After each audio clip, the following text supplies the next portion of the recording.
கரங்களை வைத்தி கத்திர சூத்திரமனும் கத்திர நல்லவர் ஹல்லேலூயா. நம்ம வாசித்த அந்த பகுதி அப்படியே வச்சுங்க. ஏசாயா 40 அதிகாரம் முழுசாக நம்ம 25லேருந்து பார்த்தோம். முக்கியமாக ஒரு வசனத்தை விசேஷமாக நம்ம இன்றைக்கி பார்ப்போம். ஏசாயா 40 அதிகாரம் 31வது வசனம், கடைசி வசனம் வாசிங்க. கர்த்தருக்கு காத்திருக்கிறவர்களோ புதுபலன் அடைந்து கழுகுகளைப் போல செட்டைகளை அடித்து எழும்புவார்கள். அவர்கள் ஓடினாலும் இளைப்படையார்கள், நடந்தாலும் சோர்ந்து. இதை பற்றி ரொம்ப விவரமாக பார்த்தோம் இந்த பகுதி. இன்னைக்கு நமக்கு என்ன ஆண்டவர் சொல்றாருன்னா, தேவ சமூகத்தில் காத்திருக்கிற ஒரு அனுபவம், உன்னதமான ஒரு அனுபவம். அதை அவசியத்தை முதல்ல புரிஞ்சுங்க. நம்ம இஷ்டம் போல ஓடாதபடிக்கு ஆண்டவரின் வாழ்க்கையில என்ன திட்டம் வச்சிருக்கிறாரு, அவருடைய சித்தம் என்ன, இதை நீங்க என்ன செய்யணும்? தேவ சமூகத்தில் காத்திருந்து ஜெபம் பண்ணாதான் ஆண்டவர் பேசுவார். அப்படி காத்திருக்கும் போது ஆண்டவர் அநேக காரியங்களை செய்கிறார், அநேக வார்த்தை காரியங்களை குறித்து பேசுவார். இதெல்லாம் என்னுடைய வாழ்க்கையில நான் பார்த்துருக்கேன். உங்க வாழ்க்கையில அப்படி இருக்கணும். ரெண்டாவது, அந்த காத்திருக்கிற நேரத்தில் தேவன் அநேக காரியங்களை என்ன செய்கிறாரா? புதுசாக்கி தர. வாய்த்தர சொல்லுங்க, புதுப்பிக்கிறவர். வாய்த்தர சொல்லுங்களேன், புதுப்பிக்கிற தேவன். எதெல்லாம் புதுப்பிக்க, நிறைய விஷயம் நான் நோட் பண்ணியிருக்கேன், ஆனால் எல்லாத்தையும் பார்க்க நேரம் இல்லை. ஒரு 3 தான் பார்க்க. கர்த்தர் எதெல்லாம் புதுப்பிக்கிறார்? நம்முடைய பலனை புதுப்பிக்கிறார். ரெண்டாவது, கிருபையை புதுப்பிக்கிறார். மூணாவது, அவர் நமக்கு கொடுத்த அபிஷேகம், அனாயிண்டிங், இதை என்ன செய்கிறாரு? புதுப்பிக்கிறார். அப்படியே ஓடக்கூடாது. ஒவ்வொரு நாளும், அதான் நான் முதல்ல சொன்னேன், காலைல கிளம்புறதுக்கு முன்னாடி ஃபோனை பார்க்குறேன். என்ன வேணும்? சார்ஜ் வேணும். சார்ஜ் போட்டு தான் போகணும். கையிலே வேறு ஒரு சில சார்ஜரை எடுத்து போவீங்க, அது வசதி இருந்தால் சரி, சரியா? ஆனால் என்ன பண்ணுவோம்? கரெக்டாக சார்ஜ் இருக்கா? அப்போ அதை போல் நம்ம வெளியே போகிறதுக்கு முன்னாடி அன்னைக்கு தேவையான கிருபை, அன்னைக்கு தேவையான பலன், அன்னைக்கு தேவையான அபிஷேகம், இதெல்லாம் வேணும்னா தேவ சமூகத்தில் நம்ம என்ன செய்யணும் சொல்லுங்க? காத்திருக்கிற ஒரு உன்னதமான அனுபவம் நமக்கு அவசியம், தேவை. கைகளை வைத்து கத்துற சூத்திரம் மூலமா 173ஆம் சங்கீதத்தில் எப்படி காத்திருக்கணும்ன்றது, காத்திருக்கணும்னு போட்டுருக்காங்க. எங்கள் தேவனாகிய கர்த்தர் எங்களுக்கு இரக்கம் செய்கிற வரைக்கும் எங்கள் கண்கள் அவரை நோக்கி இருக்குது. அப்படின்னு அர்த்தம், உங்களுக்கு அந்த பலனை ஆண்டவர் புதுப்பித்து தருகிற வரைக்கும், புரியுதா? புதிய கிருபை நீங்க பெற்றுக்கொள்ளுகிற வரைக்கும், அடுத்தது அன்னைக்கு தேவையான புதிய அபிஷேகத்தை நீங்கள் பெற்றுக்கொள்ளுகிற வரைக்கும் தேவ சமூகத்தில் என்ன செய்யணும் சொல்லுங்க? காத்திருக்கு. அப்பதான் அன்னைக்கு தேவையான ஒரு பலனை கொடுத்து எல்லாவற்றையும் நம்ம என்ன செய்ய முடியும் சொல்லுங்க? செய்ய முடியும். பவுலில் தான் 4ஆம் அதிகாரம் பிலிப்பியர், என்னை பலப்படுத்துகிற கிறிஸ்துவினாலே சொல்லுங்க, எல்லாவற்றையும் செய்ய எனக்கு என்ன உண்டு? பலன் உண்டு. பலனை புதுப்பிக்கணும். அடுத்த அதிகாரம் முதல் வசனம் என்ன வாசிக்கிறேன்? 41:1 வாசிங்க.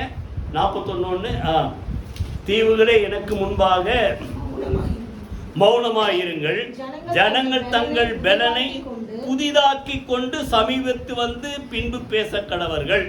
அப்ப நல்லா கவனிங்க, என்ன சொல்றாரு? பலனை நீ என்ன செய்? புதுப்பிக்கணும். பலனை என்ன செய்யுங்க? புதிதாக்கி கொண்டு வந்து பேசு. அப்போ ஒவ்வொரு நாளும், நேற்று ஒரு பலன் இருந்தது, அதிலே ஓடலான்னா என்ன? நேற்று இருந்த பலன் கொஞ்சம் குறைஞ்சிருக்கு. அப்போ இன்னைக்கு இருக்கிற பிரச்சனையை பார்த்தோன்னே ஒன்றும் இல்லாமல் புஷ்ஷுன்னு ஆகிடும். ஆனால் நல்லா கவனிங்க, நீங்கள் ஜோம் பண்ணிட்டு என் மைண்டில் பார்த்தீங்கன்னா நிறைய இருக்கும். இப்போ வரதெல்லாம் ஓரளவுக்கு ஓஞ்சிச்சு, அவ்வளோ இருக்கும். இதை எப்படி செய்யறது, அதை எப்படி செய்யறது, இதை பண்ணணும், அதை பண்ணணும். ஆனால் உட்காந்து ஜோம் பண்ணணும். ஆண்டவரே எல்லாத்தையும் அவர்கிட்ட சொல்லி இதெல்லாம் செய்யணும். நீங்கள் தான் பலன் தரும். நிச்சயமாக சொல்கிறேன், எல்லாத்தையும் செய்து முடியும். ஒருவேளை 1-2 மிஸ் ஆனால் ஆகுமே தவிர எல்லாத்தையும் செய்து முடிக்க கர்த்தர் என்ன செய்யற சொல்லுங்க? பலன் தருது. அப்போ பலனை புதுப்பிக்க, புதிதாக்கி கொண்டு வந்து என்ன செய்யுங்க? பேசுங்க. ஏன்னா அவர் தான் என்ன செய்கிற நம்மை பலப்படுறது. அதே 41:10 என்ன சொல்றாரு பாருங்க, நீ பயப்படாதே. வாசிங்க. நான் உன்னோடு கூட இருக்கிறேன், திகையாதே, நான் உன் தேவன், நான் உன்னை பலப்படுத்தி. சொல்லுங்க வாய்த்திருந்த ஆண்டவர் என்ன செய்யற சொல்லுங்க? அவர் பாதத்துல காத்திருந்தா நம்மளை என்ன செய்ய? புதிய பலன் தர, புதுப்பிக்கிற பலன், புதுப்பிக்கப்படுகிற ஒரு பலன். நான் உன்னை பலப்படுத்தி உனக்கு உதவி செய்வேன், சகாயம் செய்வேன். என் நீதியின் வலது கரத்தினால் நான் உன்னை என்ன செய்வேன், தாங்குவேன். அப்போ நல்லா கவனிங்க. புதுப்பிக்கிற பலன் எப்படி தெரியுமா? புதுப்பிக்கிற பலன் ஒரு சில நேரத்தில், அதான் நான் முதல்ல சொன்னேன், இவ்வளோ செய்யணுமா அப்படின்னாலே இருக்கிற பலன் என்ன ஆகிடும், போயிடும்.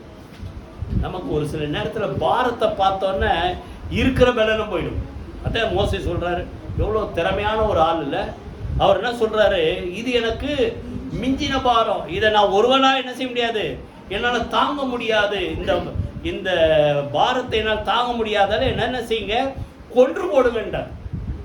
நீங்களும் அநேகர் சொல்லியிருப்பீங்க, இப்போ ஒத்துக்க மாட்டேங்க, ஆண்டவரை இதெல்லாம் என்னால் முடியாதப்பா போதும் அப்படின்ற. ஆனால் நல்லா கவனிங்க, கர்த்தர் சொல்கிறாரு, கர்த்தர் அன்னைக்கு தேவையானதை செய்து முடிக்க நமக்கு பலன் தர, பலப்படுத்துகிற தேவன், பலனை புதுப்பிக்கிற தேவன். எப்படி புதுப்பிப்பார்னா, லே சொல்றாரு பாருங்க, 14ஆம் வசனம் வாசிங்க. 13 வலது கரத்தை பிடித்து கொண்டு துணை நிற்கிறேன்றார். அடுத்தது 14 எப்படி அந்த பலன் தரார்னா, யாக்கோபு என்னும் பூச்சியே, இஸ்ரவேலின் சிறு கூட்டமே, பயப்படாதே, நான் உனக்கு துணை நிற்கிறேன் என்று கர்த்தர் சொன்னார். நல்லா கவனிங்க, நம்ம பெரிய ஆளாக தான் இருப்போம், ஆனால் ஒரு சில நேரத்தில் நம்ம விரோதமாக இல்லை, நம்ம செய்ய வேண்டிய காரியங்கள் ரொம்ப நம்ம பலனுக்கு மிஞ்சி போயிட்டா எப்பேற்பட்ட ஆளை என்னவா மாறிடும், ஒரு பூச்சியாக நினைப்பீங்க. நானா எலியா ஒரு ஆளா நின்று அத்தனை ஜனங்களை மனம் திரும்ப வச்சார். கர்த்தர் தெய்வமானா கர்த்தரை பின்பற்று, பாகால் தெய்வமானா பாகாலை பின்பற்று. ஒன்றும் இல்லை, நாளைக்கு எங்கள் ஆளுங்க செஞ்ச மாதிரி உனக்கு செய்யணும் பாருட்டு அந்த எசேபேல் சொன்னவன எவ்வளோ பலசாலி, எவ்வளோ தைரியமுள்ள ஆள், தனக்குள்ளே சொல்லுவோம் எங்கே போயிட்டாரு, சூரிய செடியில் போய் படுத்துக்கிட்டார். போதுங்கத்தாவை நான் வாழ்ந்தது, போதுங்கத்தாவை நான் ஊழியம் செஞ்சது. அப்போது ஒரு சில நேரத்தில் இப்பேற்பட்ட பலவான என்னவா மாறிடுங்க, பூச்சியாக மாறிடும். என்ன ஆண்டவரே என்ன பண்ணுறது? ஆனால் நீங்கள் அந்த நேரத்தில் கர்த்தர் சமூகத்தில் காத்திருக்கும் போது கர்த்தர் எப்படிப்பட்ட பலன் தராரா, அந்த பூச்சியை என்னவா மாத்துறாரு. 15ஆம் வசனம் வாசிங்க.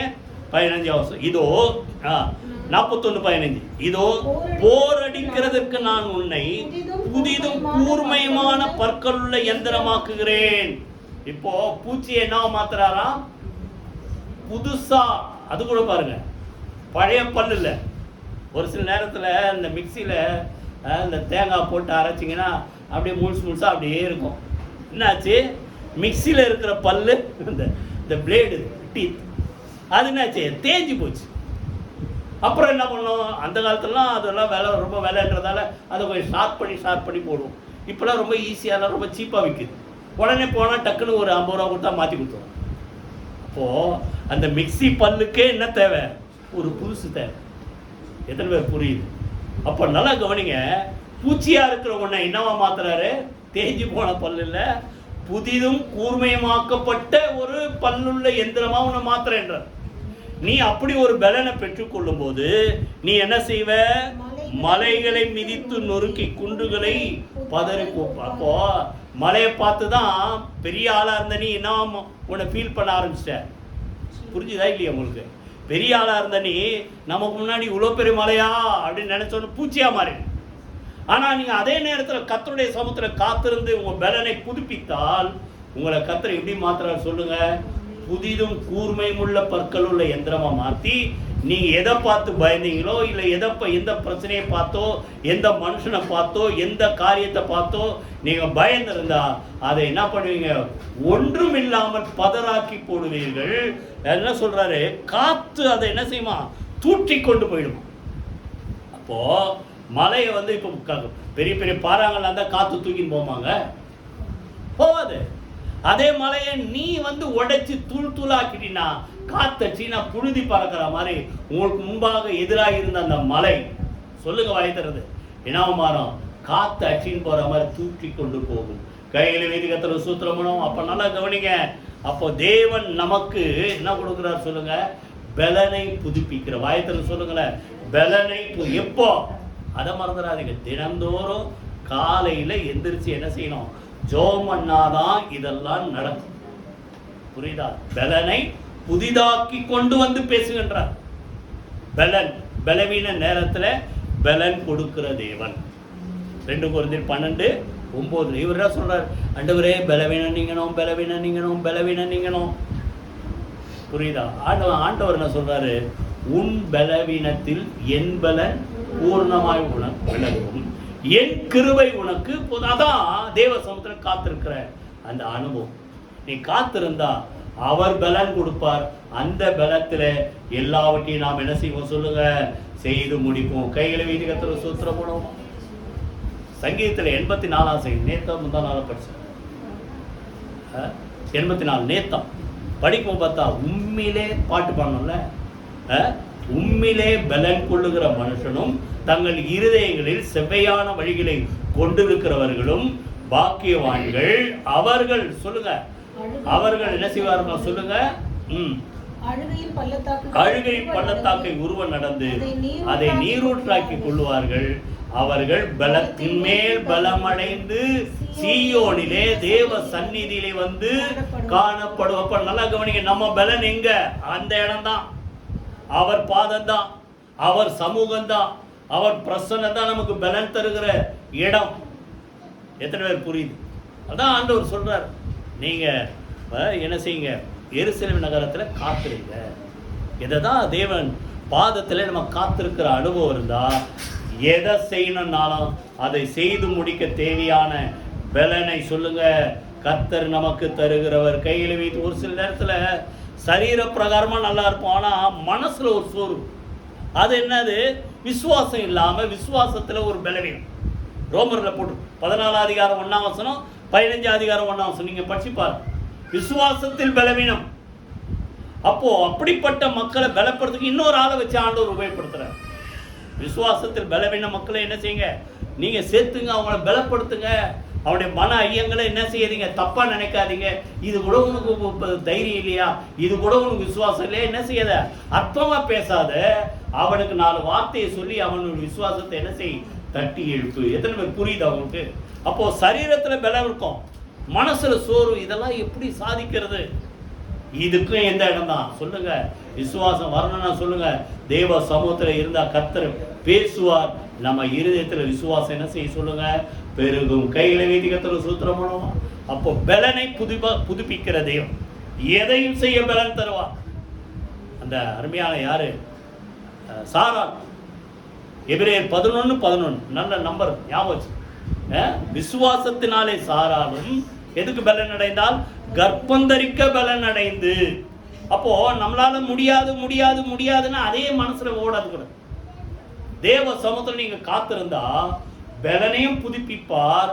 உங்க மனசுல ஒரு விசுவாசத்தை நீ ஏன் முடியாதுன்னு சொல்ற? உன்னால முடியும், நான் உன்னை என்ன செய்வேன்? பலப்படுத்துவேன் அப்படின்ட்டு அந்த அம்மா அந்த தேவனுக்குள்ள இருக்கிற நம்பிக்கையில விசுவாசத்துல பலன் அடைந்து கர்ப்பந்தரிக்க பலன் அடைந்தால், அதே போல அருமையான ஈசா என்ன செய்த சொல்லுங்க? பெற்றெடுத்தார். கைகளை வைத்து கர்த்தர் சூத்திரமான எல்லாத்துக்குமே பலன் வேணும். அந்த பலனை புதுப்பிக்கிற இடம் சொல்லுங்க தேவனுடைய பிரசன்னம். தேவனுடைய சமூகத்துல காத்திருக்க போது பலனை புதுப்பிக்கிறார். புரியுதா? சத்துருக்களை பார்க்க நம்மள 105ஆம் செய்தியில் இருக்கு.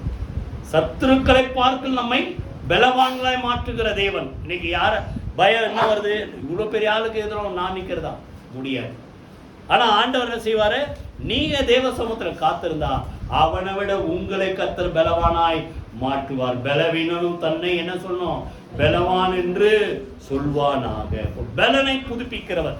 இரண்டாவது கிருபையை புதுப்பிக்கிறவர். பார்த்தோம்ல, புலம்பல் 3ஆம் அதிகாரம் எல்லாரும் தெரிஞ்ச வசனம் தானே, வாசிங்க. நாம் நிர்மூலமாக 22ஆம் வசனம் வாசிங்க. 22:3-22 நாம் நிர்மூலமாக இருக்கிறது கர்த்தருடைய கிருபையே, அவருடைய இரக்கங்களுக்கு முடிவில்லை, அவைகள் காலைதோறும் புதியவைகள், உண்மை பெரிதாயிரு. நல்லா கவனிங்க. 2வது பலனை புதுப்பிக்கிற தேவ சமூகம். 2வது கிருபையை புதுப்பிக்கிறவர். கையில வைத்து கர்த்தர் சூத்திரமான நேத்து கிருபை கொடுத்தார், நேத்து வாழ்வதற்கு. அப்ப இன்னைக்கு வாழ்வதற்கு இன்னைக்கு தேவை கிருபை. நல்ல பாட்டு, எனக்கு ரொம்ப பிடிச்ச பாட்டு. அடிக்கடி ஜெபம் பாடும். புது கிருபை அளித்திடுமே, புகலிடமும் தந்திடுமே, புது ஜீவன், எல்லாமே புதுசு, புது ஜீவன், புது பலன். புரியுது? அப்போ நல்லா கவனிங்க, தேவ பிரசன்னத்துல ஆண்டவர் பாதத்தில் நீங்க காத்திருந்தா அன்னைக்கு தேவையான கிருபையை புதுப்பிக்கிறவர். கையில வேதிகத்துல சூத்திரம் பண்ணுவோமா? ஆனா என்ன பிரச்சனை, தேவ சமூகத்துல காத்திருக்காம கிருபை இல்லாம போயிட்டா எதிர்ப்பை பார்த்து உடஞ்சி போகும். அதனால ஆண்டவர் என்ன சொல்றாரு நீதிமொழிகள்ல, அதிகாலையில் சொல்லுங்க, அது 8:17, அதிகாலையில் என்னை தேடுகிறவர்கள் என்னை கண்டடைவார்கள். காலையில தாங்க கிருபை. அதான் போடுக்குது 3:23, அவைகள் காலைதோறும் புதியவைகள். தேவ கிருபை எப்ப கிடைக்குது சொல்லுங்க? காலைதோறும், டெய்லி காலையில எந்திரிச்சோன்ன ஆண்டவர் பாதத்தில் கொஞ்ச நேரமாவது காத்திருந்து ஜெபம் பண்ணி அன்னைக்கு தேவையான கிருபை நீங்க பெற்றுக்கொள்ளுங்க, எல்லாவற்றையும் செய்து முடிப்போம். கையில வீதிகத்துல சூத்திரம் மூலமா இந்த கிருபை எப்படி கிடைக்கும்? தேவ சமுத்திர காத்திருக்கிறது மாத்திரமல்ல, தேவனை துதிக்கும் போது கிருபை பெறும். எத்தனை பேர் புரியுதா? அநேகருடைய சோத்திரத்தினால 2 குழந்தைகள் சொல்றாங்க, சொல்லுங்க, அநேகருடைய சோத்திரத்தினால என்ன பெருகுது?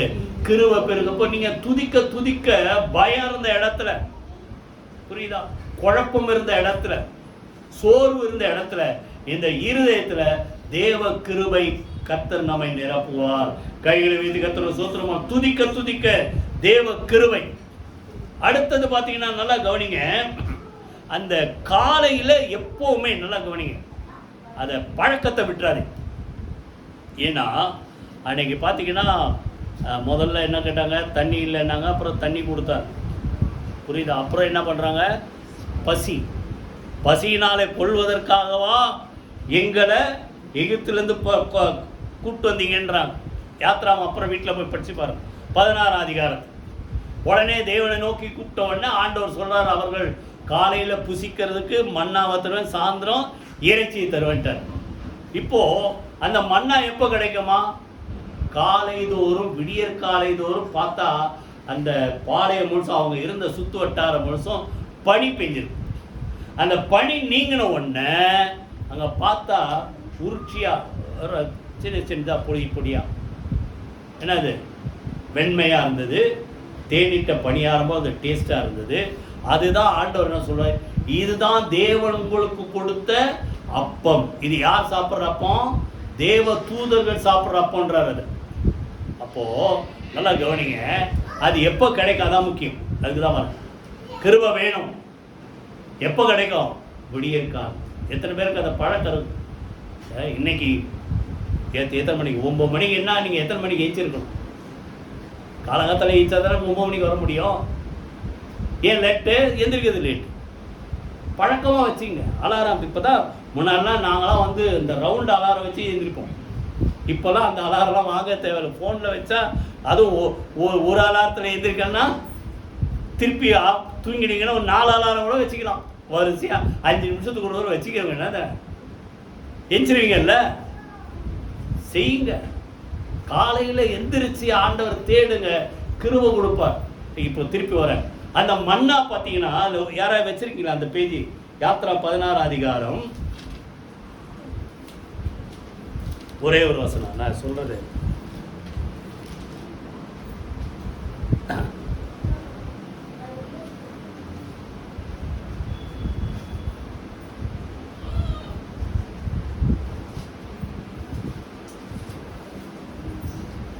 வெயில் அதில் இருக்கும் பாருங்க, ஒரு வார்த்தை இருக்கும் பாருங்க.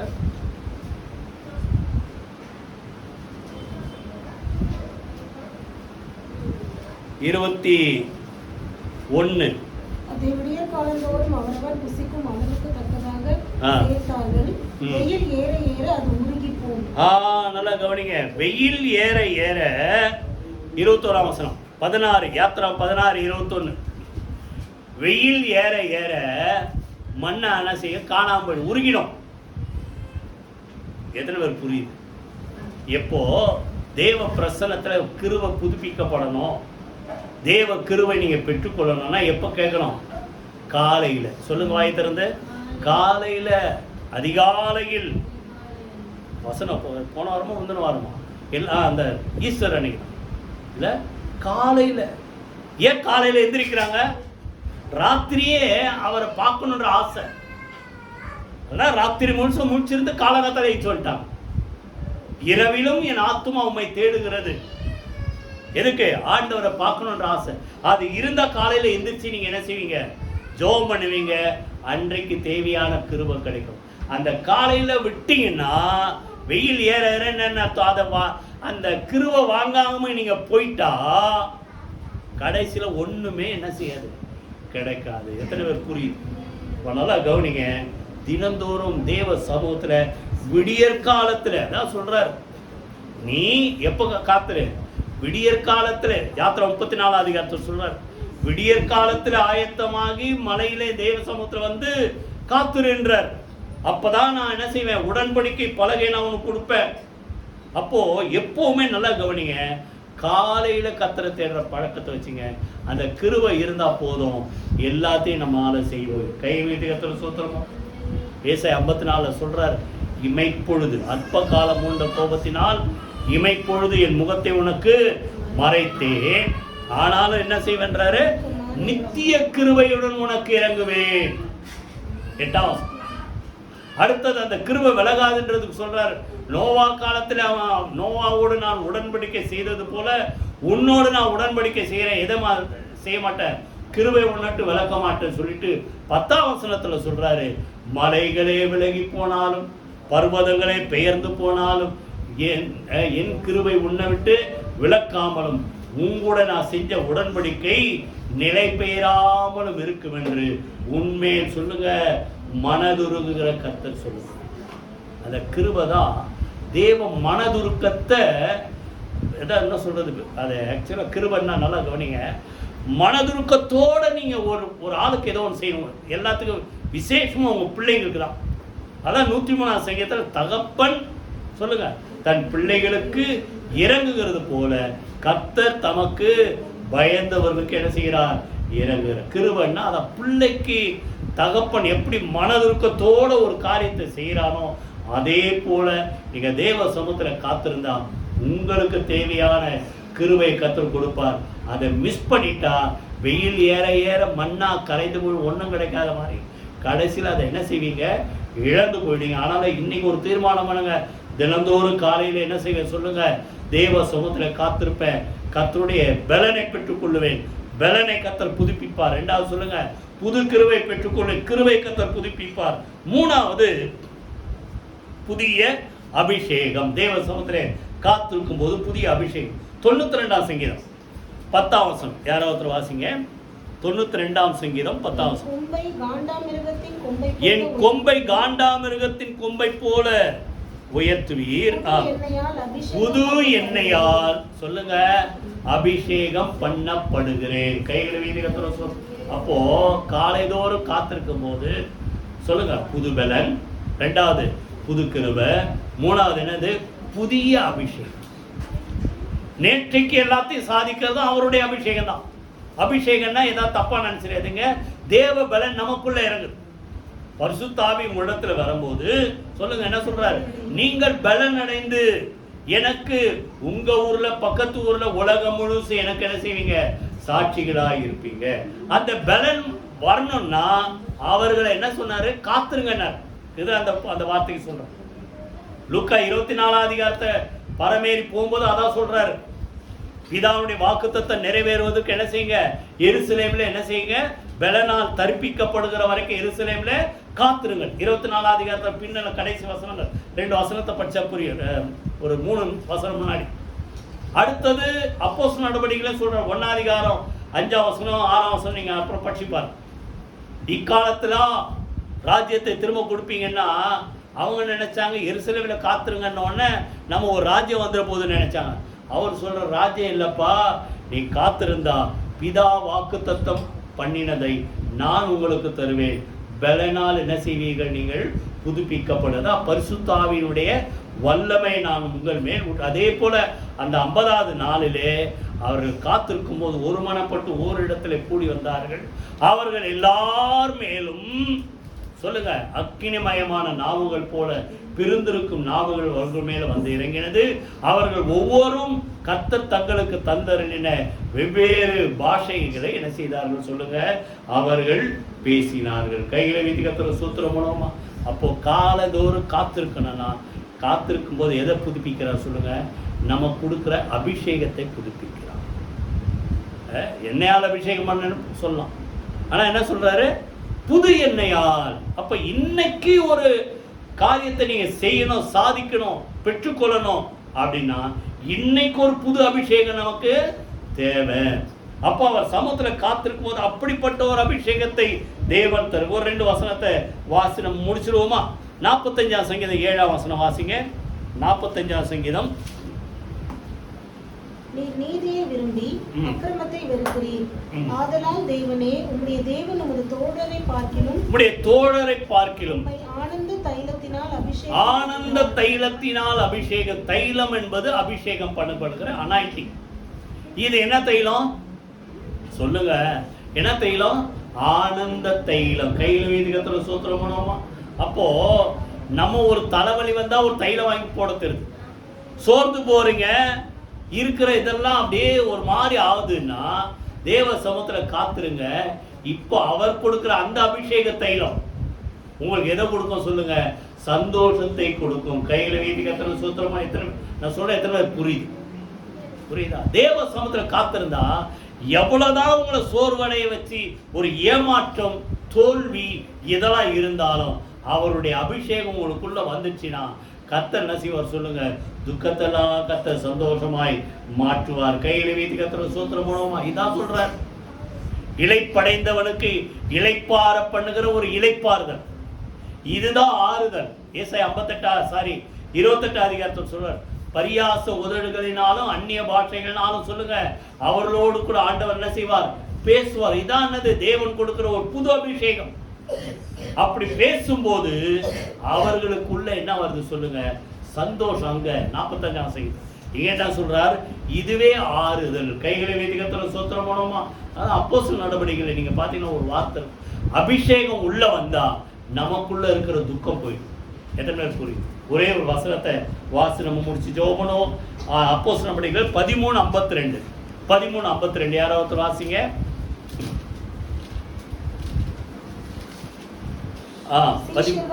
சீஷர்கள் சந்தோஷத்தினாலும் பரிசுத்த ஆவியினாலும் நிரப்பப்பட்டார். நல்லா கவனிங்க, பரிசுத்த ஆவி உள்ள வந்தா ஆட்டோமேட்டிக்கா என்ன வரும்? சொல்ல மாட்டீங்க, சொல்றதுக்கே பயமா இருக்கா? சொல்லுங்க, என்ன வரும்? சந்தோஷம். அதான் அந்த அந்த தைலம். எப்படிப்பட்ட தைலம் சொல்லுங்க? ஆனந்த தைலம். பாட்டு கூடப்பா, ஆனந்த தைல அபிஷேகம். கைகளை வீதிகத்துல சூத்திரம் மூலமா. அப்ப நல்லா கவனிங்க, இன்னைக்கு முழுசும் எல்லாருக்கும் ஆசை சந்தோஷமா இருக்கும். அதானே? சந்தோஷமா இருக்கணும். அப்போ ஒண்ணு தேவ சமுதிர காத்துருங்க. கர்த்தர் அன்னைக்கு தேவையான அபிஷேகத்தை தருவார், அபிஷேகத்தை புதுப்பிப்பார். அந்த நாள் முழு எவ்வளவு போராட்டம் தான் நீங்க ஜெயிப்பீங்க, நீங்க சந்தோஷமா இருப்பீங்க. எல்லாரும் எழுந்து கர்த்தரை சூத்திரம் பண்ணி ஜெபம் பண்ணி முடிப்போம். அல்லேலூயா. கர்த்தருக்கு காத்திருக்கிறவர்கள் சொல்லுங்க, நிறைய விஷயம் சொல்றார். புதிய தரிசனம், புதிய அபிஷேகம், இப்படி எல்லாவற்றையும் மனசை புதுசாக்குறாரு. இப்படி நிறைய விஷயம் இருக்கு. ஆனா 3 தான் இன்னைக்கு நம்ம பார்த்தோம். சொல்லுங்க, பலனை கர்த்தர் புதுப்பிக்கிறார். 2வது சொல்லுங்க, கிருபையை புதுப்பிக்கிறார். 3வது அபிஷேகத்தை புதுப்பிக்கிறார். கரங்களை உயர்த்தி அப்படியே கர்த்தரை சூத்திரம் பண்ணி ஜெபம் பண்ணுவோமா? ஆண்டவரே, உமக்கு நாங்கள் நன்றி செலுத்துறோம் தகப்பனே. தேவ சமூகத்திலே காத்திருக்கிறவர்கள் பரிசுத்த பாதத்துல தேடி வரும்போதெல்லாம் ஆண்டவரே, அந்த நாள் முழுசும் ஆண்டவரை ஓட தேவையான பலனை கழுக போல ஒரு புது பலனை கர்த்தர் கொடுத்து எங்களை பலனை கர்த்தர் புதுப்பிப்பதற்காக நன்றி செலுத்துறோம்.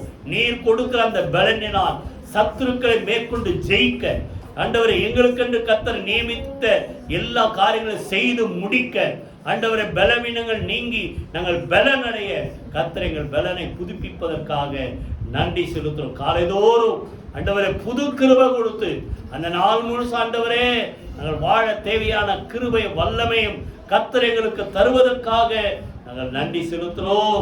ஆண்டவரே, உடைய கிருபை இல்லாமல் ஒரு நாள் எங்களால் வாழ முடியாதப்பா. அந்த நாள் தேவையான புது கிருபை வாழ்நாளெல்லாம் களி கூர்ந்து மகிழத்தக்கதாக ஒவ்வொரு நாள் காலையிலும் புதிய கிருபையினால் ஒவ்வொரு மக்களை கர்த்தர் நிரப்புவதற்காக நன்றி செலுத்துறோம். எல்லாத்துக்கும் மேல ஆண்டவரே, சத்துருவை மேற்கொண்டு ஜெயம் எடுக்க, சாட்சியா வாழ ஆண்டவரே பலன் கொடுக்கும்படியாக பரிசுத்தான அபிஷேகத்தை கர்த்தர் எங்களுக்கு புதுப்பிப்பதற்காக நாங்கள் நன்றி செலுத்துறோம். தொடர்ந்து தேவக்கரமுடைய பிள்ளைகளுக்கு அப்படிப்பட்ட அனுபவத்தை கர்த்தர் கொடுப்பீரா. காலைதோறும் உடைய பாதத்தில் காத்திருந்து எல்லாவற்றையும் புதுப்பித்துக் கொள்ள அனுக்கிரக செய்யுங்க. நாம எல்லாருடைய வாழ்க்கையில மகிமைப்படுவதாக இயேசு கிறிஸ்துவின் ஜீவனுள்ள ஜெயமுள்ள நாமத்தில் ஜெபிக்கிறோம் நல்ல பிதாவே, ஆமென். நம்முடைய கர்த்தராகிய இயேசு கிறிஸ்து கிருபை, பிதாவாகிய தேவனுடைய அன்பும் பரிசுத்த ஆவியானவருடைய அந்யோன்ய ஐக்கியம் நம் அனைவரோடும் சகல பரிசுத்த அனைவரோடும் ஆண்டவராகிய இயேசு கிறிஸ்து வழங்கப்பட்டு இருப்பதாக, ஆமென். என் ஆத்துமாவே கர்த்தரை ஸ்தோத்திரி, என் முழுமே என்னுடைய பரிசுத்த நாமத்தை ஸ்தோத்திரி. என் ஆத்துமாவே கர்த்தரை ஸ்தோத்திரி, அவர் செய்த சகல உபகாரங்களை மறவாதே. ஆமென், ஆமென். God bless you.